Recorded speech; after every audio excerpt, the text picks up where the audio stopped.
And of all the things that I've considered doing a monologue about today, there's just one I can't get over with. And one of my radio program guests pointed this quote out to me, and it touched a nerve because the quote is from someone I've written about a lot over the years, and not necessarily in a complimentary way. And I'm speaking of Jamie Dimon. Jamie Dimon is the CEO of JPMorgan Chase, by some measurements, the largest bank in the country, and an incredibly guilty serial offender that's done all sorts of terrible things on Jamie Dimon's watch.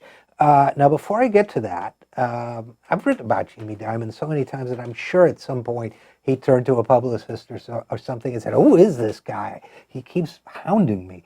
But there's a reason for that, because Jamie Dimon, in addition to running what I would argue is the largest criminal enterprise in United States history, is also treated as something of a guru by the business press, and until it got politically embarrassing for him, even was described by some as President Barack Obama's favorite banker, because he was a longtime donor to Democratic causes. Now, I believe that President Obama distanced himself from the gentleman. Nevertheless, people still treat Jamie Dimon as if he has something to say. And here's what he had to say after Bernie gave his speech on Wednesday. He warned at a quarterly meeting of the Business Roundtable that socialism would be, quote unquote, a huge mistake. Now, I don't know what you think of socialism, but I do know this. Jamie Dimon's opinion of socialism isn't worth the bad mortgages his bank benefited off. It's not worth the paper it was reported on or the digital image with which it was conveyed to my computer screen. Socialism, says Jamie Dimon, would be a huge mistake, is like a pickpocket saying cops on the subway train would be a big mistake. He is not the guy to ask. Now, Jamie Dimon, who chairs the Business Roundtable, so you know it's no good, Jamie Dimon said, quote, "When government owns and controls companies used for political purposes, not economic purposes, it usually means jobs and votes and can lead to huge deterioration." Now, to give Jamie Dimon his credit, he is an expert in huge deterioration. He is an expert at losing jobs, because he and his fellow Wall Street bankers, especially the big banks, of which his bank is one of 5 or 6, they are the ones who created the Wall Street financial crash of 2008. They are the ones who lost all those jobs, an estimated $66 trillion in global wealth. So yeah, I would say when it comes to huge deterioration, you're in Jamie Dimon's wheelhouse. But the solution is not anything that Jamie Dimon has to say. Now, Jamie Dimon says the executive, or the Jamie Dimon, I'm quoting Fox Business. Yes, I know it's Fox, but okay. He says the U.S. remains the most prosperous country in the world, but policies need to be fixed to improve growth. Well, it's the most prosperous country in the world for people like Jamie Dimon. For working people, their wages have stagnated. They continue to struggle and suffer. So, again, he doesn't know that much about prosperity either, except for himself. Now, how I just said a little while ago that I believe that JPMorgan Chase under Jamie Dimon is the largest organized crime racket in American history. Now, that's a pretty nervy thing to say, right? I probably have some backup for that, or do I? Well, even with a whole hour-long program, we don't have enough time to go into all the crimes committed by JPMorgan Chase under Jamie Dimon's leadership. Now, it's possible that he's just incredibly stupid and incompetent and has no idea that this crime is going on around him and under him, even among people who report to him directly. But, you know, I kind of, maybe he's just dumb. In which case, why are we listening to him? And if he's not dumb, then really, why are we listening to him? So let me give you an idea, just so you don't think. Now, I wrote this piece compiling all the public information on JPMorgan Chase in 2014, so I've missed 5 years of malfeasance. But as of 2014, when I called JPMorgan Chase the Z-League of financial crime, that's the movie where the character is everywhere, or the Forrest Gump or whatever. Everywhere there's a financial crime, JP Morgan Chase has been there.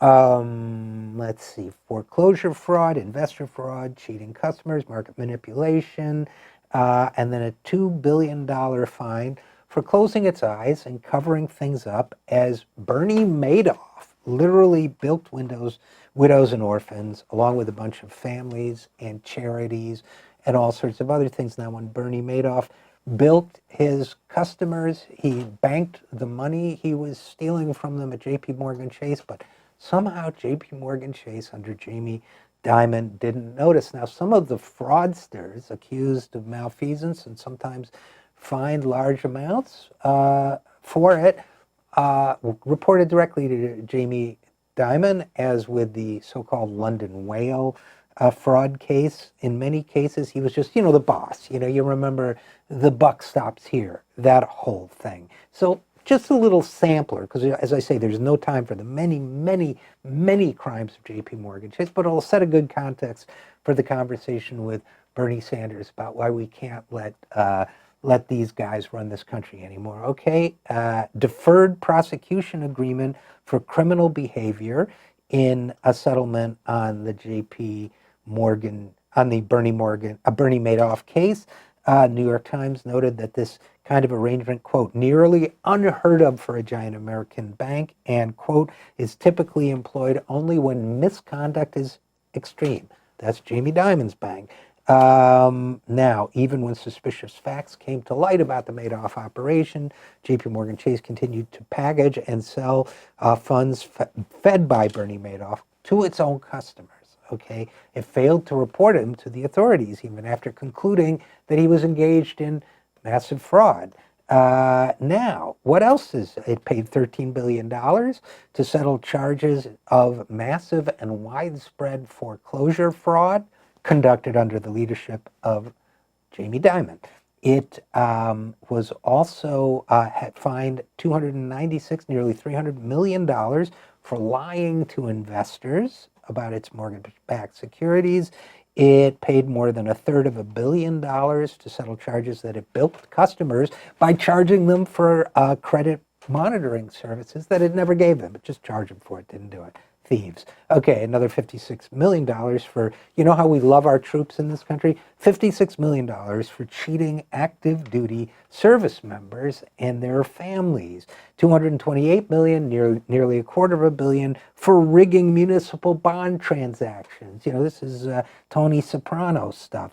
$410 million, nearly $500 million, rigging of electricity prices, which is exactly what Enron did. So over and over again, we see, you want more? London Whale, manipulating market prices. That unit reported directly to Jamie Dimon.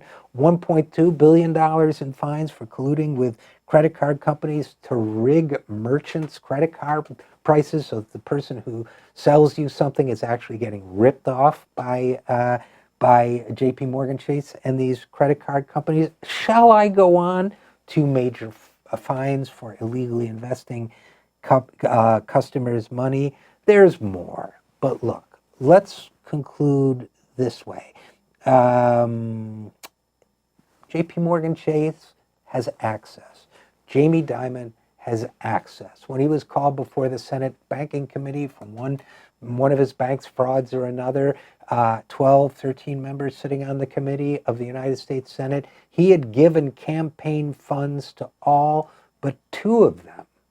So he has access because he buys access, and he buys it with the public's money because it's the public that invests in JP Morgan Chase. Even Bernie Madoff had access, okay, but nobody has access like Jamie Dimon. He gets to connect with members of both parties. He is well respected among Democratic money brokers as well as Republican money brokers. As I say, he was once referred to as the president's favorite banker, but he's fallen out of favor. So I guess I'm going to say this.